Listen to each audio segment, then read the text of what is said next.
ప్రభు గారు, రెండోది ఇక్కడ బంగారం కొనొద్దన్న పిలుపు వెనక ఈ విదేశీ మారక ద్రవ్య పరిరక్షణ ఏమైనా ఉందా? ఎందుకంటే మనం బంగారంలో ఎక్కువ భాగం విదేశాల నుంచి దిగుమతి చేసుకుంటున్నాం. దీనికోసం భారీగా ఈ విదేశీ మారక ద్రవ్యం అంటే డాలర్ రూపంలో ఖర్చు అవుతున్న వాతావరణం ఉంది. మీరేం చెప్తారు సార్ దీనికి సంబంధించి? సార్, ఇది డాలర్ రిజర్వ్స్ తగ్గుతున్నాయి అంటే ఎందుకు తగ్గుతున్నాయి? యుఎస్ అనేది డిఫేమ్ అవుతుంది, డాలర్ అనేది డిఫేమ్ అవుతుంది, డీడాలరైజేషన్ అవుతుంది, బ్రిక్స్ కరెన్సీ వస్తుంది అన్న భయంతో పోతే ఆయన టరీఫ్లు ఇవన్నీ మొదలుపెట్టి నానా యాగి చేసిండు ఆయన. ఇంకా చేస్తూనే ఉన్నారు. ఇంకా క్యూబా అంటారు, గ్రీన్లాండ్ అంటారు, ఇంకా చాలా ఒక 5 కంట్రీస్ ఉన్నాయి ఆయనకి. సో ఎక్కడ కూడా ఆగేదిలే. అది ఆ పార్ట్ అయిపోతే ఇప్పుడు మనకి అంటే వరల్డ్ మొత్తం తీసుకుంటే రిజర్వ్స్ $16.5 ట్రిలియన్. దాంట్లో 60 to 75% గోల్డ్ ఉంది, డాలర్స్ ఉన్నాయి ఇదివరకు. ఇప్పుడు 16 అట్లా 16.5 లో వేసుకున్నా మీకు 12.5 తీసుకోండి యావరేజ్ గా. 12.5 లో మీకు 10% తీసుకుంటే 1.2 ట్రిలియనే మారింది. ఏది డాలర్స్ నుంచి గోల్డ్ కి. ఇంకొక 10% మారితే ఆ పైన ఫర్ సపోజ్ ఇంకొక 10% మారితే then where's the gold is. ఇదివరకు ఇన్వెస్ట్మెంట్ అనేది ఇంత రావట్లేదు. సో ఎప్పుడైతే స్ట్రాటజిక్ బయింగ్ వస్తుందో, ఈ డాలర్ కన్వర్షన్ డిఫేమ్ అవుతుందో, అక్కడి నుంచి ఆ రిజర్వ్స్ అన్ని కూడా డాలర్ రిజర్వ్స్ నుంచి గోల్డ్ కి వచ్చేస్తున్నాయి. సో అంటే ఇమీడియట్ గా రావటం కాదు, స్లోగా దే ఆర్ టర్నింగ్ అవుట్. ఎందుకంటే ఇది ఇమీడియట్ క్యాష్ కాబట్టి. అదే మీకు ఏమున్నా బ్యాంక్ లో డబ్బులు ఉన్న టైం తీసుకోలేం కదా. అదే మీకు గోల్డ్ ఉంటే ఇమీడియట్ గా ఎక్కడో ఒకసారి తనఖా పెట్టి ఇమ్మంటే తీసుకోవచ్చు. Chances are there. ఆ పర్సంటేజ్ ఎక్కువ, సేఫ్ గ్యారంటీ అని కూడా ఉంది కదా దాంట్లో. అందుకని ఎక్కువ పర్సంటేజ్ పోతున్నారు. అంటే ఇప్పుడు మనకి స్ట్రాటజిక్ పెట్రోల్ రిజర్వ్స్ ఎస్పీఆర్ లేదు అసలు. ఇవన్నీ మళ్ళీ వారు నిజంగా ఆయన అనుకున్నట్టు వారు ఏమైనా ఎస్కలేషన్ అవుతుందా, లేకపోతే స్ట్రైట్ ఆఫ్ హార్మోజ్ కంటిన్యూషన్ అవుతుందా? మన స్ట్రైట్ ఆఫ్ హార్మోజ్ ఓపెన్ చేయలేదు అనుకుందాం. ఉన్నదాకా ఏమైనా వారు ఏమైనా పర్లేదు, స్ట్రైట్ ఆఫ్ హార్మోజ్ ఓపెన్ అవ్వాలి, ఏషియన్ కంట్రీస్ కి ఇబ్బంది ఉండకుండా ఉండాలి, ఆయిల్ ఎక్కువ తీసుకుంటాం, చైనా గానీ మనం కానీ ఆయిల్ ఎక్కువ తీసుకుంటాం అంటున్నాం. కరెక్టే, బానే ఉంది.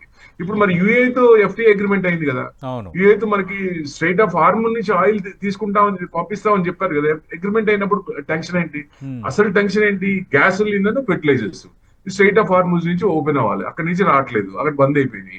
అంటే ఇప్పుడు దాని అనుగుణంగా ఫెర్టిలైజర్స్ వాడొద్దు అంటే లాస్ట్ ఇయర్ భూమి సారాంశం ఉన్నది, ఈ సంవత్సరం ఫెర్టిలైజర్ వాడకపోతే దీని ఎఫెక్ట్ ఎక్కడ పడుతుంది? ఈ సంవత్సరం ప్రొడక్షన్ తగ్గినా నెక్స్ట్ ఇయర్ సారాంశం తగ్గినప్పుడు క్రాప్ పడిపోతే మరి 144 కోట్లకి జనాలకి ఇంకా సెన్సెస్ కూడా అవుతుంది. మరి ఎంత అవుతుందో తెలియదు. ఇలా సెన్సెస్ అవుతుంది తెలుస్తుంది. మరి అంతమందికి ఫుడ్ గ్రెయిన్స్ అనేది షార్టేజ్ అయితే ఎంత ఇబ్బంది. సో అంటే ఆయన మనసులో ఉన్న భావాలు ఓపెన్ పూర్తిగా చెప్పలేదు. కొంచెం పర్సెంటేజ్ కొంత ఇది చేయొచ్చు, ఇది చేయాలి అని చెప్పారు. అంటే ధరలమంట ఖాయమా? ముందు ధరలమంట అని ఫిక్స్ అవ్వచ్చా?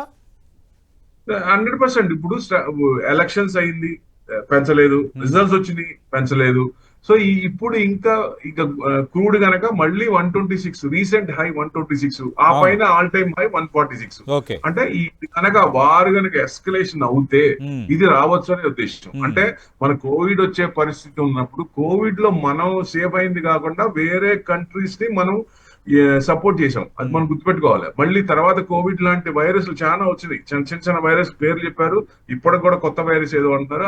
అది పెద్ద ఎఫెక్ట్ ఏం లేదు. కానీ మనకి SPR report strategic petrol reserves లేదు కాబట్టి ఇబ్బంది పడుతున్నాం. అది మరి ఆ స్ట్రాటజిక్ రిపోర్ట్ పెంచితే ఇప్పుడు జపాన్ కి గానీ 6 months ఉంటది, చైనాకి 11 months ఉంటది. మరి వాళ్ళందరూ ముందు చూపు ఉండబట్టే కదా ఇప్పుడు ఇప్పటికైనా మన క్రూడ్ నుంచి బయటికి రావాలి, పెట్రోల్ ఫసల్ ఫ్యూయల్ నుంచి బయటికి రావాలనుకున్నాం, ఈవీస్ కి ప్రమోట్ చేస్తున్నాం, ఈవీ రావాలనుకుంటున్నాం. మీరు ట్యాక్స్ హోప్స్ ఇవ్వండి, ఎక్కువ ప్రమోషన్ దానికి చేయండి, ఈవీకి రండి. ఎందుకంటే ఇంతకాలం ఫసల్ ఫ్యూయల్ వాడిన వాళ్ళు ఒకేసారి రావాలి అంటే కష్టం. మీకేంటి పొజిషన్ పైన ఒక ట్రిగర్ పాయింట్ ఉంది. 2030కి ప్యారిస్ కన్వెన్షన్ ప్రకారం మీరు ఫసల్ ఫ్యూయల్ నుంచి బయటకు వచ్చి ఈవీ గనక గ్రీన్ ఎనర్జీ గనక వాడకపోతే కార్బన్ ట్యాక్స్ కట్టాలి. మీరు ఆ టెన్షన్ మీకు ఉన్నప్పుడు జనానికి కొంచెం అర్థమయ్యేటట్టు చెప్తే బాగుండేదేమో సగం కొంచెం. ఎందుకంటే మోడీ గారు అంత పెద్ద పొజిషన్ లో ఉండి ఈ మాట చెప్పారంటే సార్ అన్నట్టు కొంచెం ఆలోచించాల్సిందే అని పూర్తిగా చెప్పకుండా, అంటే ఇప్పుడు దాకా ఉన్న సిస్టమ్స్ అన్ని ఎకష్టమైనవి. ఒక్కసారి కాదు, ఇప్పుడు 2 లక్షలు శాలరీ తీసుకుంటూ ఈ సంవత్సరం ఈ నెల నుంచి లక్ష తీసుకో, నీ ఖర్చులన్నీ తగ్గించుకో అంటే తగ్గించుకుంటారా? ఒక్కసారి ఎకష్టం అయిపోయిన తర్వాత మళ్ళీ వెనక్కి రావాలంటే ఎంత కష్టం.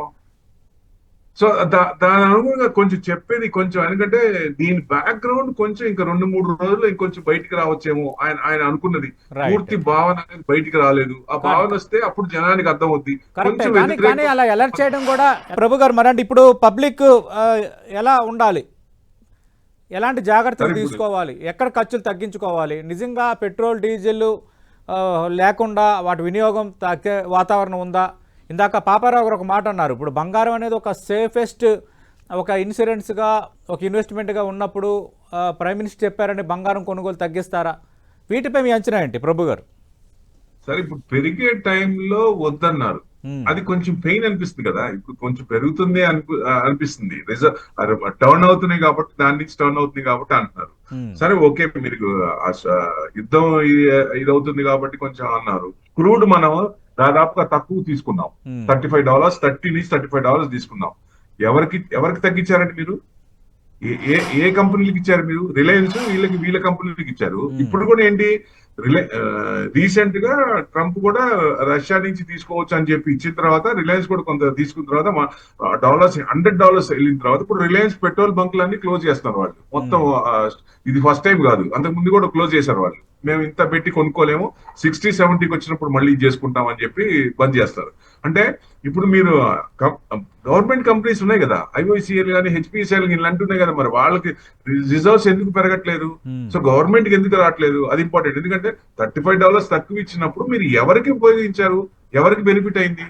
సో అది ఇంపార్టెంట్. మీరు నిజంగా సామాన్యుడికి మంచి చేయాలనుకున్నప్పుడు గవర్నమెంట్ పార్టిసిపేషన్ పెంచినప్పుడు, ప్రైవేట్ పార్టిసిపేషన్ తగ్గినప్పుడు, వాళ్ళు డెవలప్ అవ్వకుండా గవర్నమెంట్ పెరిగితే జనానికి ట్యాక్స్ కలెక్టేషన్ తగ్గుద్ది. ఇండియాలో హెచ్ఎన్ఐ వాళ్ళందరూ వెళ్ళిపోతున్నారు, ఎందుకంటే ఇక్కడ ట్యాక్స్లు ఎక్కువ, ట్యాక్స్ మీద ట్యాక్స్.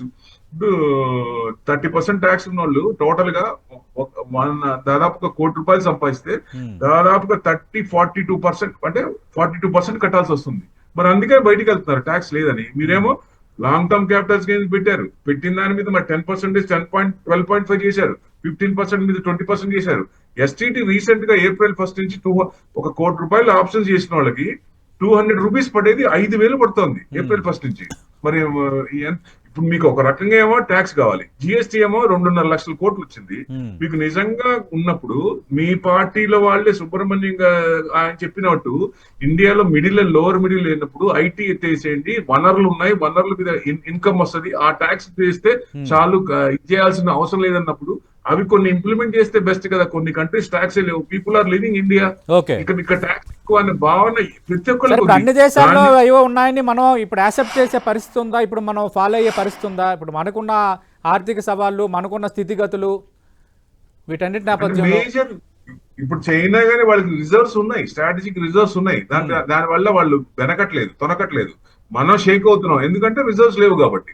సో ఫ్యూచర్ లో మనం ఫజల్ ఫీల్డ్ నుంచి బయటికి రావాలి ఒక ప్లాన్, ప్లస్ రిజర్వ్స్ పెంచాలి రెండో ప్లాన్. ఆ రిజర్వ్స్ పెంచినప్పుడు గవర్నమెంట్ దాంట్లో స్ట్రాటజిక్ పెట్రోల్ రిజర్వ్స్ అవన్నీ పెంచుకుంటే ఫ్యూచర్ లో ఇట్లాంటిది ఏమన్నా ముస్లిం కంట్రీస్ లో ఏదన్నా పెట్రోల్ గురించి తగాదాలు వచ్చినా గానీ ఇబ్బంది పడకుండా ఉంటాం.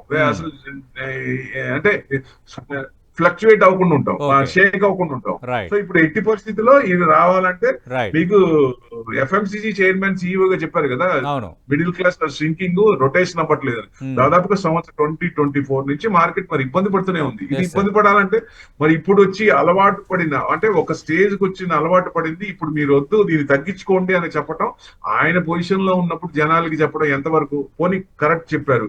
దీనికి అనుగుణంగా దీని బ్యాక్గ్రౌండ్ ఇది ఉంది, ఇది చెప్తూ నేను అందుకే మనం ఇలా వెళ్దాం అన్నప్పుడు యాక్సెప్ట్ చేస్తారు. అది చెప్పకుండా డైరెక్ట్ గా వచ్చి మీరు సంవత్సరం పాటు గోల్డ్ కొనకండి అంటే ఆడవాళ్ళు ఊరుకుంటారా? గోల్డ్ కొనకుండా ఉండటం అనేది ఒక ఎత్తు అయితే, రేపొద్దున గోల్డ్ ఉన్నది ఎంతో డిక్లేర్ చేయమని చెప్పే పరిస్థితి కూడా వచ్చినప్పుడు ఎంత వ్యతిరేకత వస్తుంది?